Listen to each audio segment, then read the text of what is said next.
ஓம் சாய்ராம். எனதருமை பிள்ளையே, உனது உடல்நிலை சரியில்லாமல் இருக்கிறது.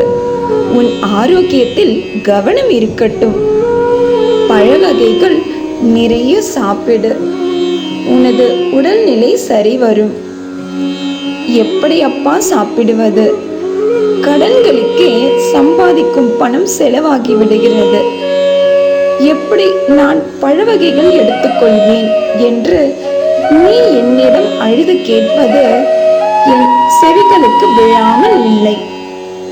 என் பிள்ளைகளுக்காக நான் 7 கடல் தாண்டி உங்களுக்கு நல்லது நடக்க நிச்சயம் வருவேன் என்பதை தீர்க்கமாக நம்பு.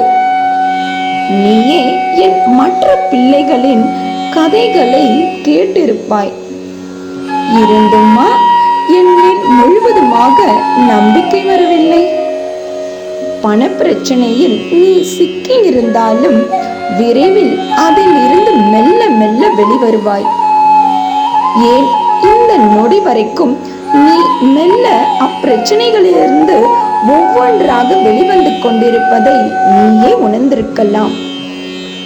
உனக்கு வயிற்று வலி பிரச்சனை உள்ளது. என்ன உணவு இருக்கிறதோ அதை திருப்திகரமாக நீ சாப்பிடும் முன்னர் எனக்கு ஊட்டிவிடு. நீ எல்லா பிரச்சனையிலிருந்தும் நிச்சயம் வெளிவருவாய். நீ அனுபவிப்பது சிறு கடுகளவு. நானும் உன் கர்ம வினைகளோடு போராடி கொண்டிருக்கிறேன். விரைவில் அனைத்தும் மாறும். இன்னும் 2 மணி நேரத்தில் உனக்கு ஒரு அதிசயம் நடக்கும். நீ கேட்ட பண உதவி கிடைக்கும். இது சர்வ நிச்சயமான எனது சத்திய வாக்கு. இன்றும் என்றும் என்றென்றும் உன் சாயப்பா உன் அருகில். வாழ்க வையகம், வாழ்க வளமுடன். ஜெய் சாய்ராம்.